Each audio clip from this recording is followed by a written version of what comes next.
Good morning. Good morning. Good morning. I very much appreciate how chipper y'all are. I think you're the chipper in my classes, and you're one of the earlier ones. So thank you. Oh, there we go. Simba knocked my pen down. I was trying to find it. These are the pitfalls of working from home.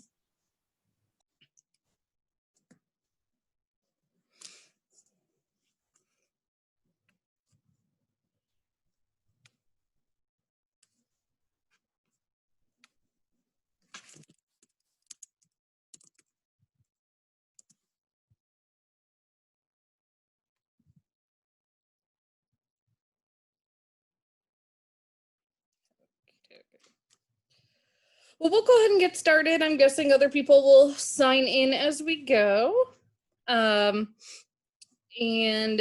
today I'm going to start by briefly going over some stuff for the exam next week.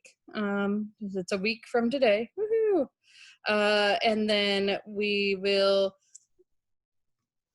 do a really brief PowerPoint where it's really me just showing you the materials. I would normally be holding them up or passing them around, but clearly we can't do that.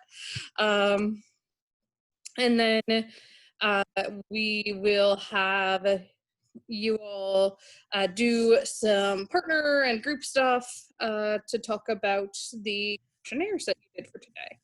So before I get started, anyone have any questions about, I don't know, I guess I was going to ask about life, but I don't know if I could answer all those. So about this class in particular.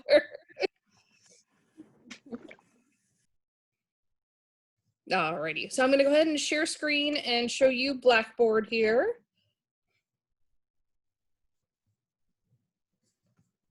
There we go. So if you go on our Blackboard page and you go over here, there is a section called Review, and the review sheets for all 3 exams are there. The only difference is that the chapter numbers might be wrong, so I apologize for that because I didn't update them to the new edition of the book, but all the material is the same. So open this real quick just so y'all can take a gander.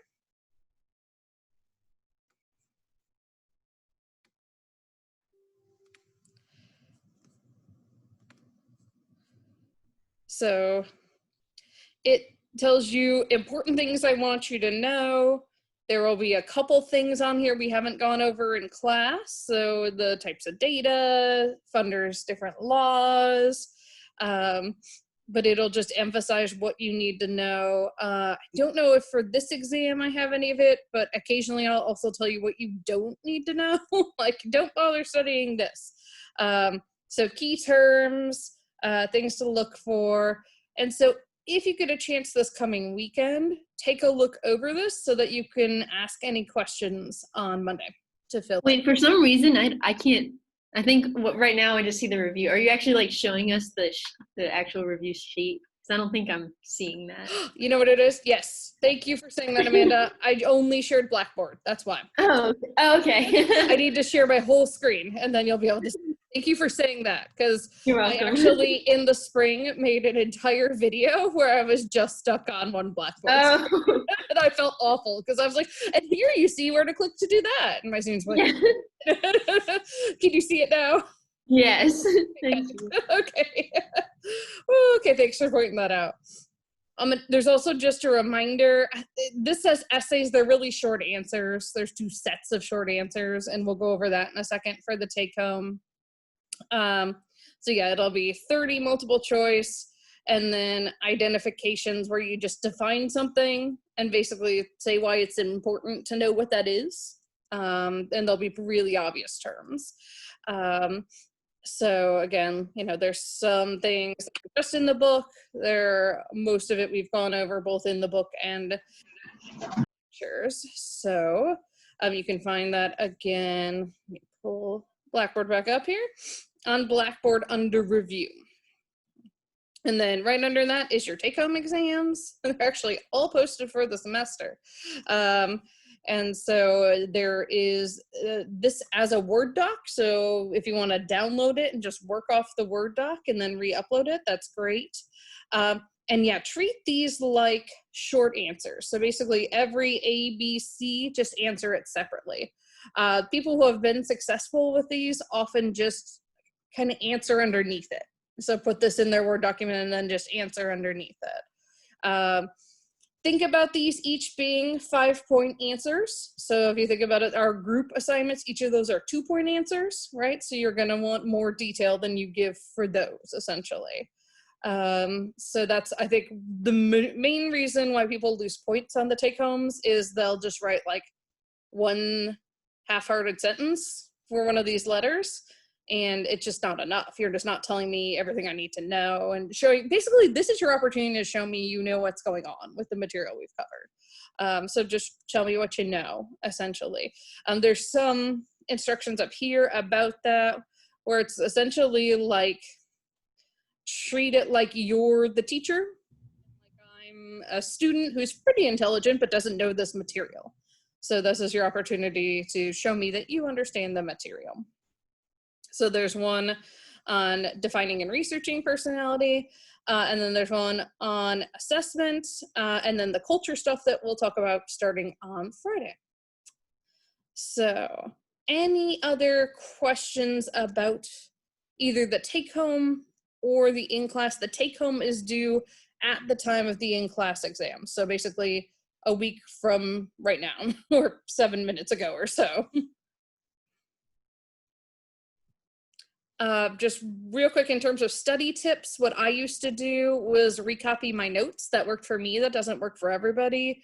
Also, studying with other people can be helpful. You know, you could do it socially distant, or you can do it on Zoom, or Google Meet or something, you know, just going over terms together, things along those lines. I would say give yourself enough time to study. When people have struggled in the past, I remember there was one semester where like only a couple people in the class were doing well, and one day after class I was just sort of like lamenting to myself, like, oh, I don't know if I made that exam too hard. And one of my students overheard me, and they're like, Dr. Myers, the people sitting behind me said that they only studied for like maybe an hour before the exam. And I was like, oh, okay, I feel a little better. So give yourself enough time. It's a lot of material. It's sort of difficult material, right, to wrestle with. So give yourself time to really sit with it. And again, working on the take home prepares you for a lot of what'll be on the in class as well. Alrighty, well, since I'm sharing my whole screen now, I'm just gonna go ahead and open the PowerPoint I have here. So this is actually one I made for neuropsych, but I want to show it to you just so you can see what some of these assessment measures look like. In particular, I typically bring in the Wechsler Adult Intelligence Scale just to show you all the fun pieces. But because that's in my office, I can't do that right now, but I do have pictures. So you'll see that I have the yellow box version. You can get a fancy backpack, but I think that's like $500 more, so I did not get that version. And it comes with all of the materials you need.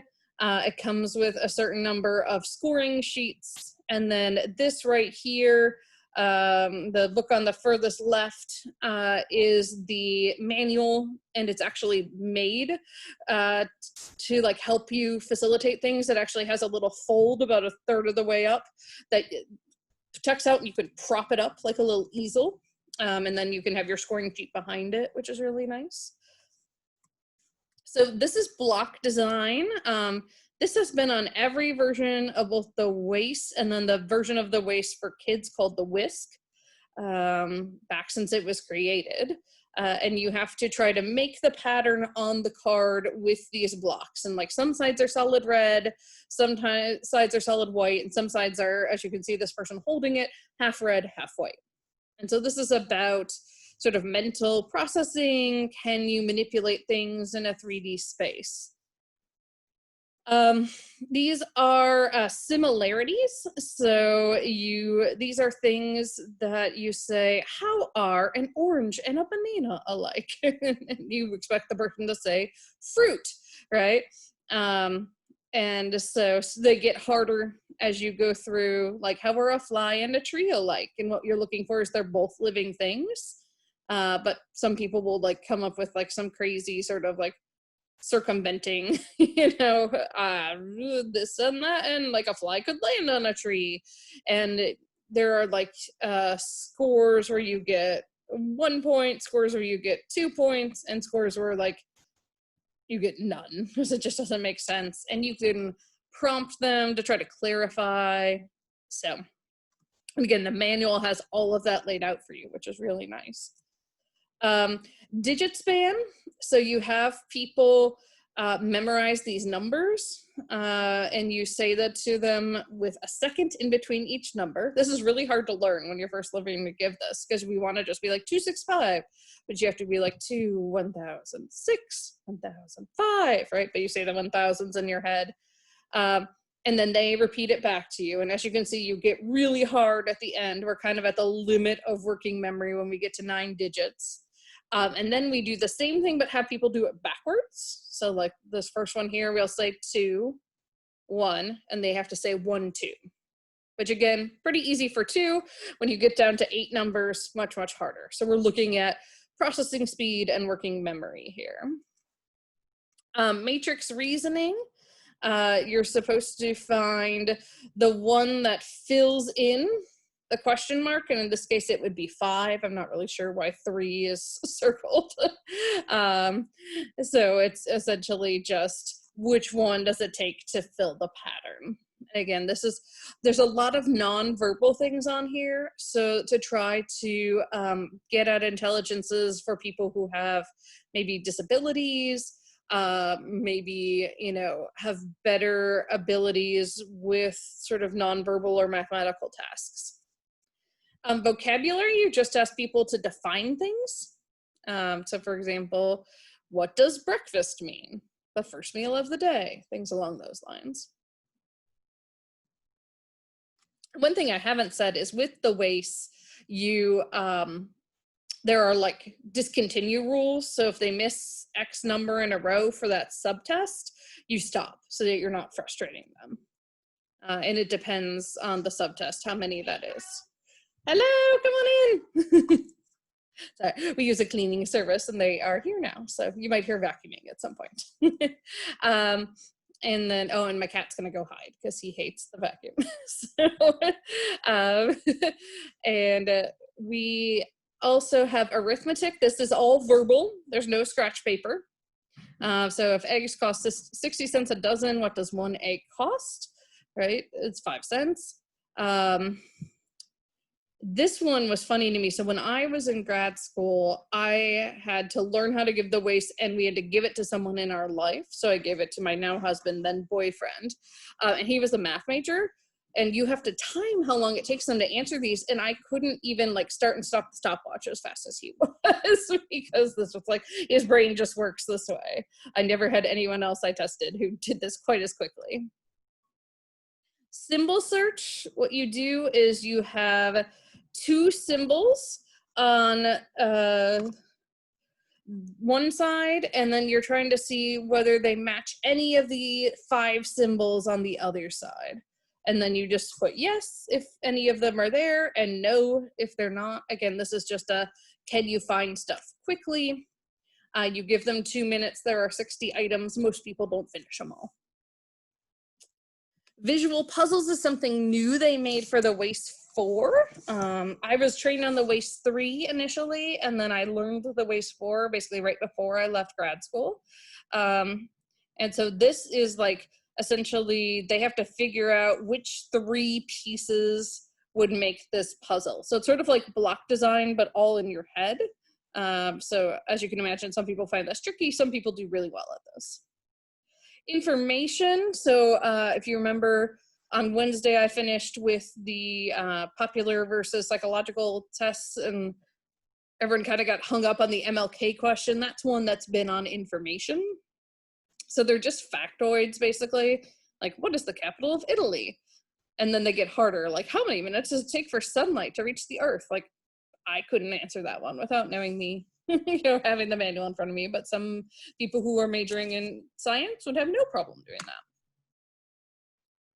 Coding is where you have an our case, they're numbers. I think these might be numbers just in a different language.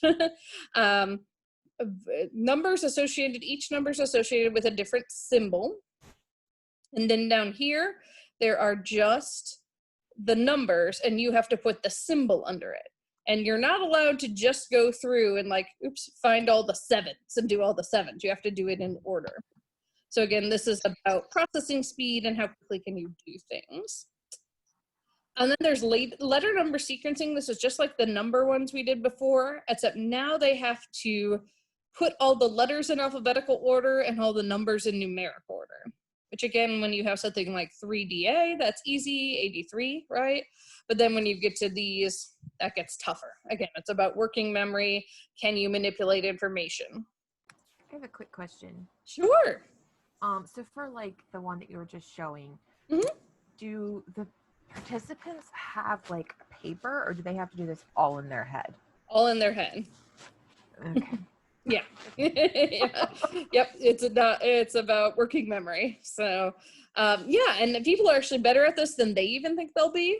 The human working memory is generally pretty good, but very few people can get to these really long ones, to be honest. So, and we don't expect them to. Like, it has to go pretty far so that you can get the people who are really, really good at these, but the vast majority of people don't finish every subtest. In fact, some might not finish any of the subtests, and that's okay. You can still score in like the average range if you do that. Oh, and that's a side note I should say about intelligence testing is if you ever hear someone say like, I have a 300 IQ, I don't know how they got tested, because really the waist doesn't go up that high with how you can score people. It sort of tops off at the like 150, maybe 180 mark. So yeah, I don't know what those people are making up. Figure weights is another sort of visual problem one, where it's like, okay, if this is the same weight as this, then what would this be the same as? So you kind of have to sort of figure out, it's like algebra with objects instead of numbers. And then comprehension, you ask people, some of them are like ethical questions, some of them are defining like sayings. So like, I don't know if it's still on there, but one of them used to be, what does shallow brooks are noisy mean? And it's about like people who aren't as smart tend to gossip more or something like that. But this is the first waist comprehension one. What would you do if you find an envelope that's sealed, addressed, and have a stamp on it, right? And we hope everyone will say, I just drop it in the mail, right? But clearly, here's where you can get some personality information, right? If they're like, if there's money, I take it, right? Like, maybe we got some antisocial tendencies. Cancellation is similar to the symbol search. You're looking for specifically the red square followed by the yellow triangle. And so you cross it off whenever you see it. Let's see, we got something in the chat here. Oh gosh, Miranda, sorry about that. Yeah, everybody's been having fun tech issues the past couple of days. Picture completion is where you show them a picture and then they have to say what's missing. So I don't know how clearly this is coming through, but what's missing here is the lead from the pencil. And again, these get tougher as you go through. Another one we didn't mention, but is another achievement test, pretty simple, is the RAT, where you have people do things like read words and see if they pronounce them properly. You have them do simple math problems. I think for that one you do get paper, which is helpful. And there's also spelling. So we're gonna skip over these. Just giving an example of some of the visual things we have people do. This is the RAY-O. This is a really common thing to look for visual impairments. So you have them copy it, and then a little bit later you have them try to draw it from memory. This is the brief visual spatial memory test I mentioned, where you again have them copy it and then have them try to remember these. This one's a lot easier, as you can imagine, than this one. So people tend to do fairly well on this one. Clock drawing is something we'll have people do when we're assessing if they're having issues with hemisphere. So like if one side of their brain is damaged and the other one isn't, they might tend to draw everything on the opposite side. So like here, the clock is all squished on one side. Again, I'm going to skip through these. Oh, the Stroop is a fun one to talk about. So this measures whether or not we can inhibit our natural tendencies. And so it's a task to see if you can say the color rather than read the word. And in fact, the edition of your book I had when I was an undergrad actually had the Stroop in the inside cover, just as like for fun. So yeah, it's like, can you hold back from what's natural that we're just sort of taught to read the words, right? So the first one's easy because they're in the same color. But then when you get down here and you have to be like, okay, red, green, yellow, blue, right? You tend to slow down quite a bit. And so it's a measure of how well what we call the prefrontal cortex of your brain is. It allows you to organize and sequence things. It allows you to inhibit things you shouldn't do. So again, this is something that can be helpful in personality because people that are very impulsive, again, not totally guaranteed that they're going to have some antisocial tendencies, but it's certainly one of the features, for example. Memories, you would give lists of words. We talked about the digit span. And then I wanted to talk very briefly, because we had talked about the validity scales on the MMPI and such. And there are ways to test if people are not putting in adequate effort for memory tests as well. So this is called the TOM, the Test of Memory Malingering. The guy who came up with it, his name is Tom Tombaugh. I'll just let that sit, and then we can, think about what personality issues he might have. But so this is what you do. Did someone have a question? Okay, just making sure. So this is what you do is you show people 50 pictures. And then they go through and there are 2 pictures on a page, and they have to say which of the 2 they've seen before. Now, this sounds really hard and complicated, but humans are really good at this. Humans are really good at visual processing, and we're really good at recognition, which is just picking the right answer rather than having to draw it from memory, for example. So essentially, if you get more than a few of these wrong, you end up, either you're not giving adequate effort or you're trying to fake bad. So I only ever had one person who scored in the range, and I think he only missed 6, and that many is enough to kind of set it off. And what happened with him is he wasn't malingering, he just was so depressed he couldn't put out adequate effort. So we stopped testing him, didn't put him through any more testing, and instead we referred him for psychotherapy, had him go through therapy to treat his depression, and then we went back and tested him when he could give adequate effort. And in fact, at that point, it turned out he did have dyscalculia, which is a number processing, kind of like dyslexia, but for numbers. So we were able to help him with that. But here again is where sort of personality and some of these things where you don't think you need to I'm just testing him for memory. Why do I need to know anything about his emotions? Because they can get in the way, obviously. So a lot of the people I would test with these type of things would actually, they would think they had ADHD or a learning disability, but actually they would be so depressed or anxious that their symptoms manifested as if they had a learning disability. I'm also going to show you real quick. There's not much to show because it's actually not out yet. I thought the MMPI 3 had come out over the summer, but it's coming out this fall. But I will show you what is out there about the MMPI 3 right now. So it is going to be much, much faster. So 25 to 50 minutes. I think the old one was 45 minutes to 2 hours. So that helps in terms of people's time and whatnot. So you'll be able to do paper, pencil, or these Q Global, Q Locals are software. So Q Global is where they like it scored online through their system. QLocal would be you have the software on your computer. And even if you give it paper and pencil, it's a Scantron, so you can still scan it and score it with the software. Or there are ways to hand score it. And that's always been. But what I wanted to show you was the new norms. So it's nationally representative English language normative sample. And they really tried to match Census Bureau demographic projections for this year. So there's 810 men, 810 women. I don't know why it wasn't just 800. You know, they had a reason, I'm sure. And they also have a Spanish version, and they had 550 US Spanish speakers. So I think that's really great too. It looks like they also have a French Canadian version, which is good. Some other key features. They updated the scales. So 72 new and 24 updated items. That's huge.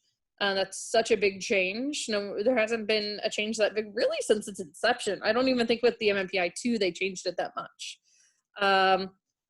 There's now an eating concern scale, which is great for people who study eating disorders because previously it just hasn't really been on here at all. A compulsivity, impulsivity, and a self-importance scale. So again, some good personality stuff.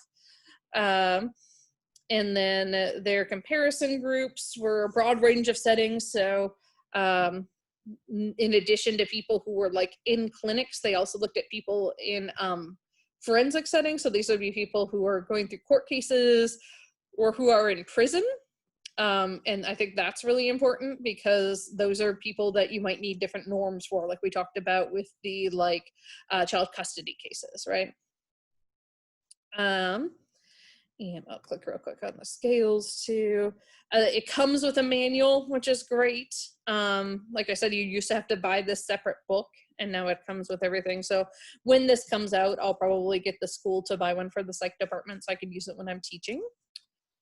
So look real quick here at the standard comparison groups. Wow, there's actually a sexual addiction treatment group. That's great. Spinal cord injury, that's also fabulous. I worked with spinal cord injury folks, and obviously they can have some other neurological issues. So college student, not surprisingly. Prison inmate. Oh, personnel screening is really good too, because these are really often used for screening people for police work, to work in prisons, things along that line. So to have separate norms for those is really important. Again, those people are going to be faking good because they want the job, right? So, and then here are the scales. So we've still got the same restructured scales they did in the 2RF. Looks like there are some new, there's some new validity scales. They still have the F like they've had forever. That's the fake bad. They still have the L, the lie. That's the fake good. And they still have the cannot say. How many did you skip? And then you'll see that they've gotten much more specific. And then relevant to what we'll talk about later in the semester, there are scales on every version of the MMPI since the 2 that actually measure the big 5. So these are sort of commonly agreed on categories of traits that we find over and over in cross-cultural research. So that's cool that, you know, they're keeping that. So again, since I don't have all my fun stuff, that's about all I can show you. But what I'm going to do now, and actually let me share this in the chat, is I am going to share a file with y'all. That's a very brief version, like super brief, of what you would do if you were going to do an intake interview with somebody. Again, this is a really important part of your assessment because in addition to getting actual answers, you can do things like observe the person and things along those lines. And I am going to put you in breakout groups of 2, and you can actually do this interview on each other. And then there's an assignment to go with it that I will also share. So hang on just a sec. I can't talk and click at the same time. I should know better. No, I have a handouts. There it is. Okay. Okay. All right, so there is the intake form. This is just a version of what I used to use. Every clinician comes up with their own set of questions for the initial unstructured interview. And you might not have time to get through all of these for both people, so maybe spend like 5 minutes each interviewing each other.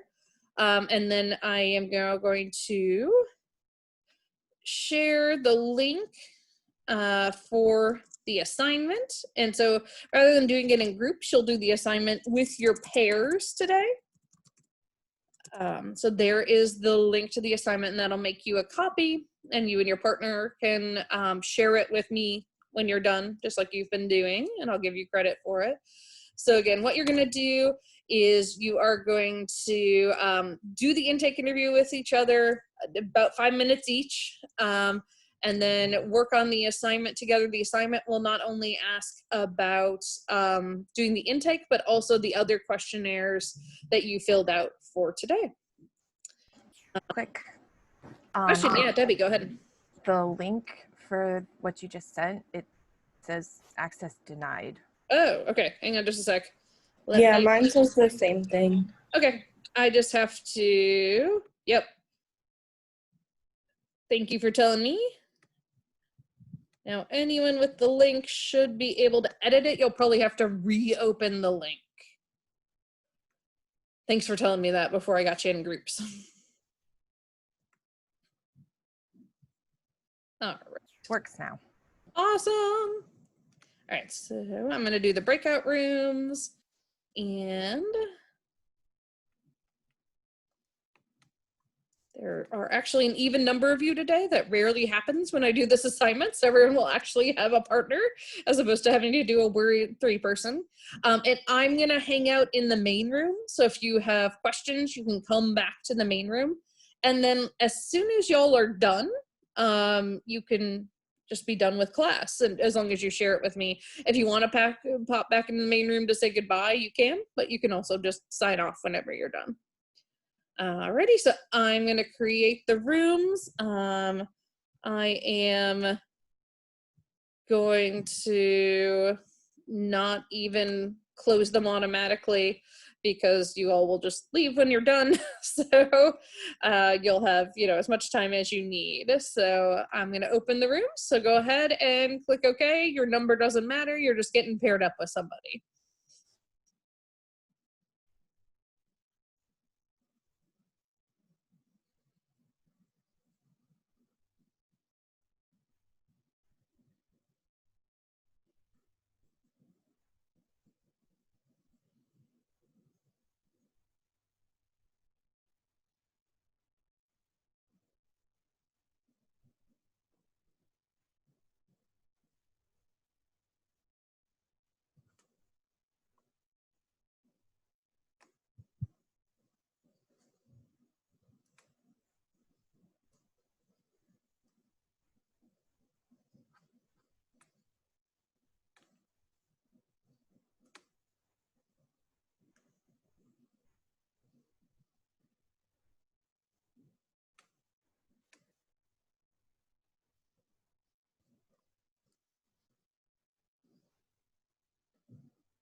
Dr. Myers. Yes, ma'am. Okay, so my partner and I, we just have a quick question. Sure. Where can we find the PowerPoint that you were just working on? Oh, I did not post it. Let me go ahead and stick it over here for you. Thank you so very much. We appreciate You are it. welcome. Yeah, because that might be helpful. Where I put it.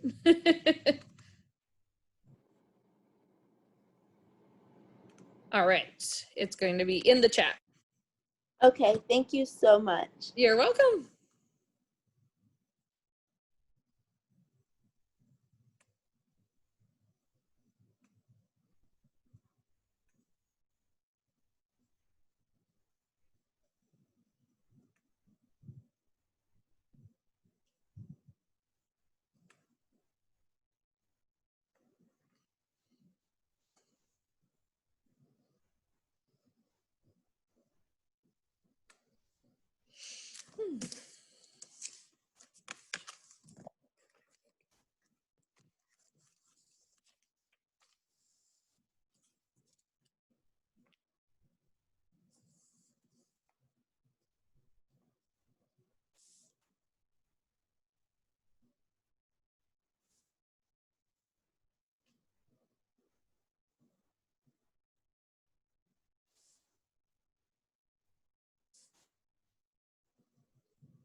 Dr. Myers, I have a question.